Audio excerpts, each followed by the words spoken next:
owners of the land, custodians of the Vanua, distinguished excellencies, honorable members and participants and guests, ladies and gentlemen, my Lord is faithful to Lo Lava. Let me first take this opportunity to really acknowledge my brother Maritino, the Permanent Secretary, and the team for putting together this very important conversation, and especially the celebration of the 50th anniversary of ILO in the Pacific, and in particular the very important theme that has been organized by the organizing committee, preparing for disruptions or discerning for disruption, which is, I believe, that the idea of disruption is not just preparing us for external shocks and disruptions, but also the disruptions of our mindsets that are suddenly attuned to fixed ideas of development and looking at other possibilities and potentials of development. So thank you very much for the kind opportunity. I'm very humbled to be here this morning.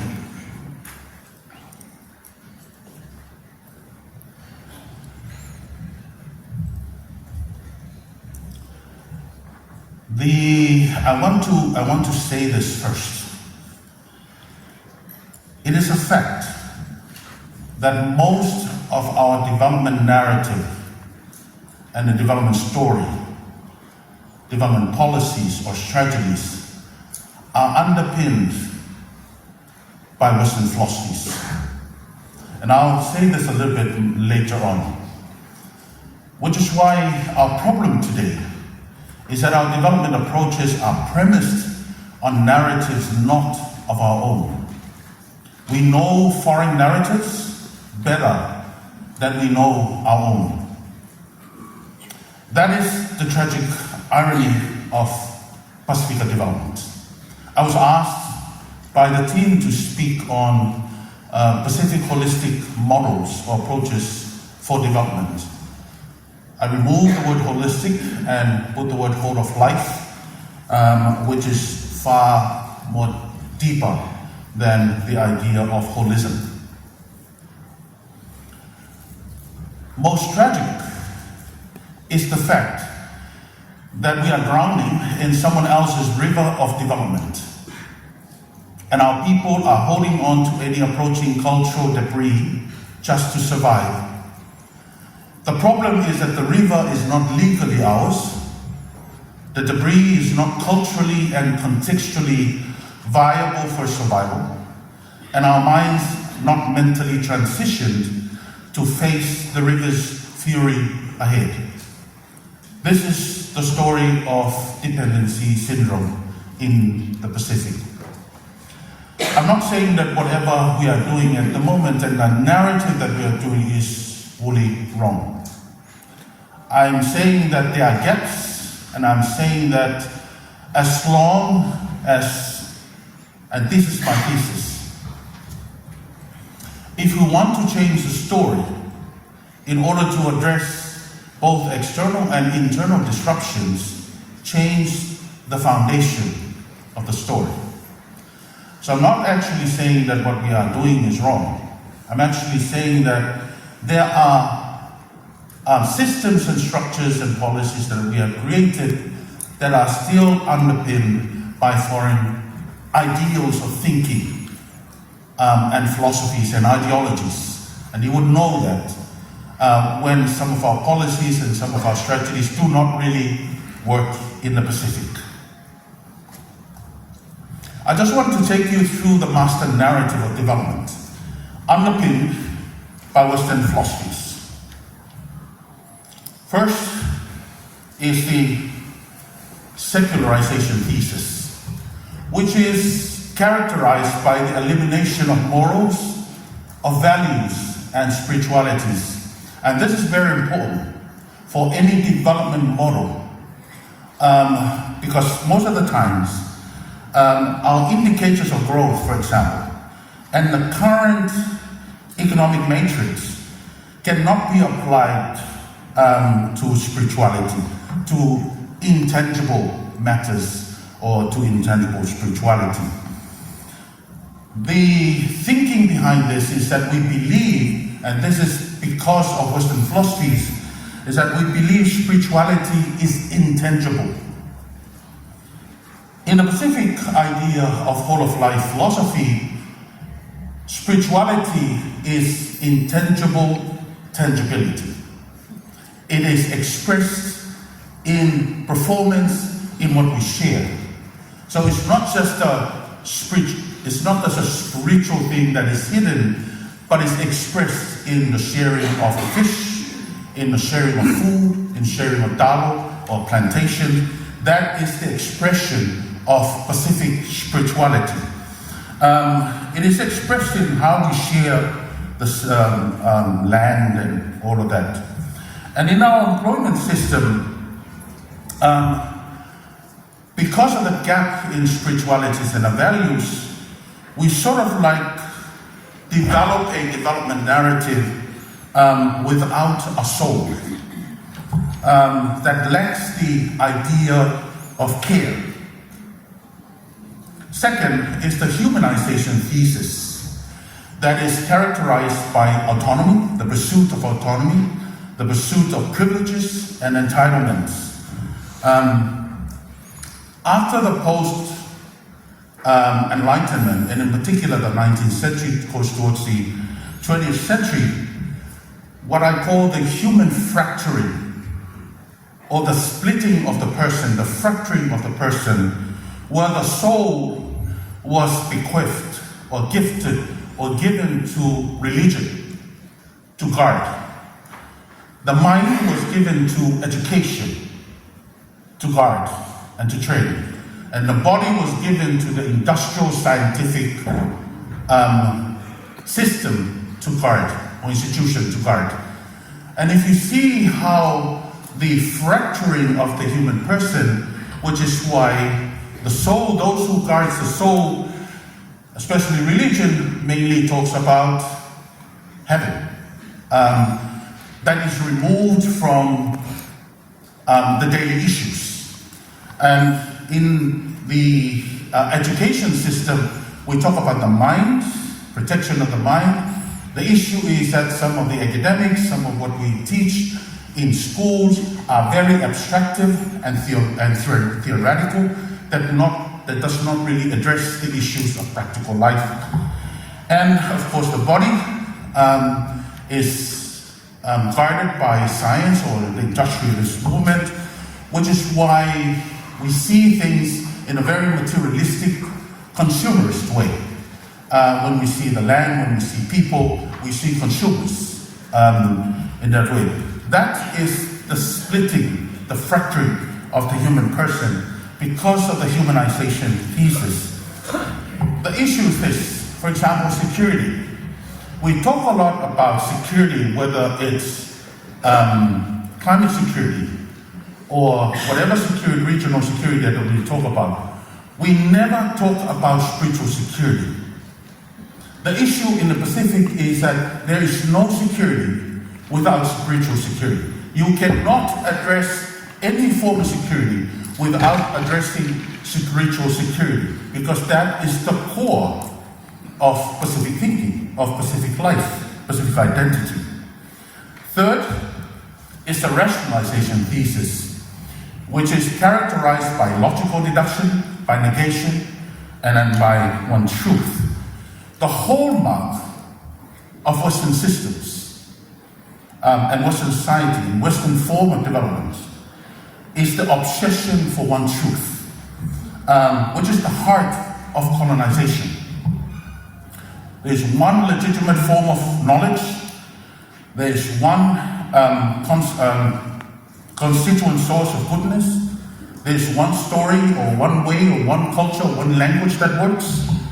And there is one frame of reference. So every other culture or every other development that we do is just a footnote to that culture or to that way. This is against the multidimensional makeup of Pacific societies that are relational, that are multi-dimensional, that are about plural engagements and connections, which is why when we talk about development in the Pacific, there is no shortcut. We cannot rush dealing with communities. There is no such linear, one-truth way, because our communities are very complex and very multi-dimensional. And we cannot just focus on systems, but I'm very sure that the important thing is that we focus on people. And the last one is the modernization thesis, which is characterized by competition, by expansionism, by extractivism, and by modern slavery. The more competitive we are, the better we climb the ladder of success, and our democratic values, our development policies, our system are built on this philosophy. They are measured. We are measured by material wealth, which is why we glorify the strong who can climb the ladder and vilify the weak who cannot climb that ladder of progression. Which is why sometimes we talk a lot about economic benefits over social and ecological responsibilities. Which is why also in the labor mobility, for example, we concentrate more on statistics and data of economic benefits, not sure if it's for our countries or from those who, but most of the time is that the social and ecological costs overweigh the economic and financial benefits for a region. So for example, when we remove a father for labor mobility, we're not just removing a person, a singular person, because of the multidimensional, relational being of a person, that we are a community, we carry the land, everything with us. We are removing a family, we are removing the economy of the family, we are removing the protector of the family, which is now the family becomes vulnerable. We are doubling the responsibility of the mother who stays behind, and we are removing the support system of the family. So we're not just removing a single person, we're removing a whole village, a whole system, which is why it's very important for us to look at this modernization thesis and talk about it's not just economic benefits that we should concentrate on, but also what are the benefits that are social, ecological, and also the cultural well-being of the people. This removal of people from communities is the same principle and the same impact that was there in the past also in the blackbirding slave movement. And we see that repeating also in some of the stages in our own countries. I also must caution of the different phases that we are seeing now in our development narrative. And the different language, the new language concepts that are coming up, that are proposed from outside the region to organize or to reorganize the region in a way that benefits who? Is it benefit communities or does it benefit the other countries? For example, the new theory that has come out is about regional integration, the Federation of the Pacific, a very new theory that has just emerged last year, and also it's about the integration of the Pacific and the Federation of the Pacific. The question is that who benefits from this integration? And the question is that how about our existing regional frameworks and our regional structures? Would that be impacted by these new development reorganization systems? Whose interests are served by this notion of federation? So all these questions we need to ask from a whole of life perspective.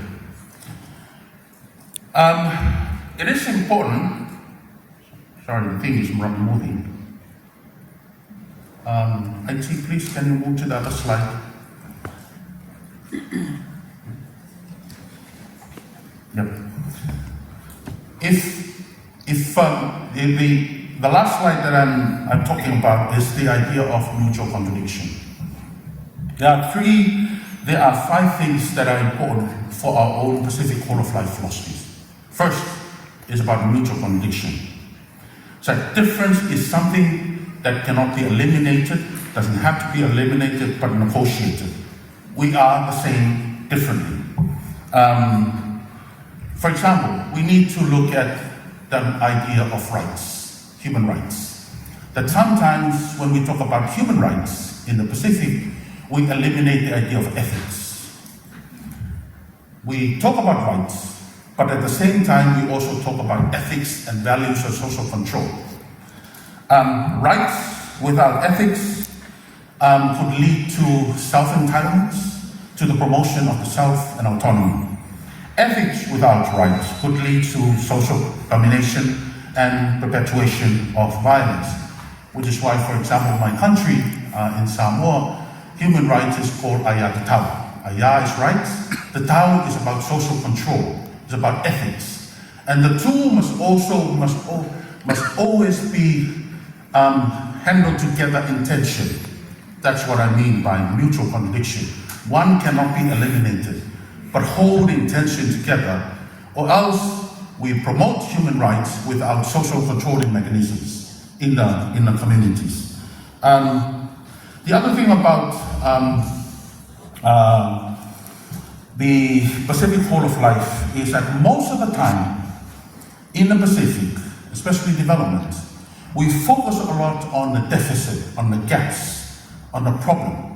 We focus a lot on the via negativa, as Western philosophies does. The reason is that our development narrative is grounded in what we call the needs-based approach. Other countries will say, what are the needs in Samoa? What are the needs in Fiji? What are the needs in Papua New Guinea? Can we go and help out address those needs? It's a needs-based approach that always been used by either donors or development narrative. What I would suggest is to move from the via negativa to the via positiva, acknowledging what is already there in our societies, moving from needs-based approach to strength-based approach. What is already there in our cultures to develop a new narrative that is more holistic, that is more healthier for us.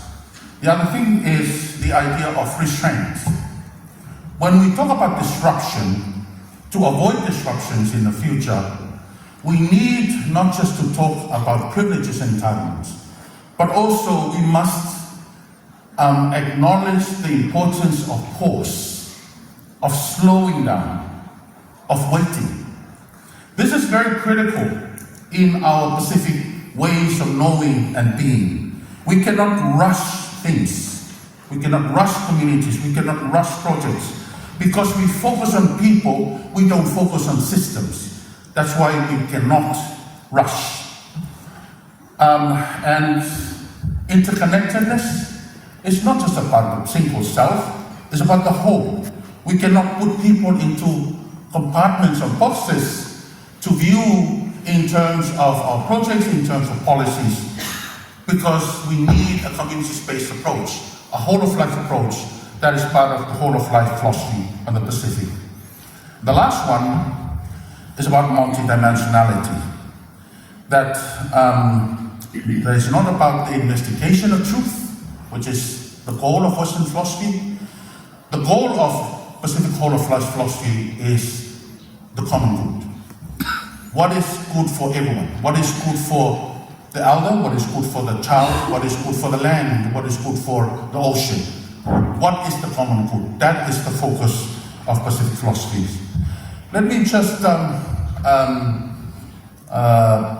close with this. The needed shifts.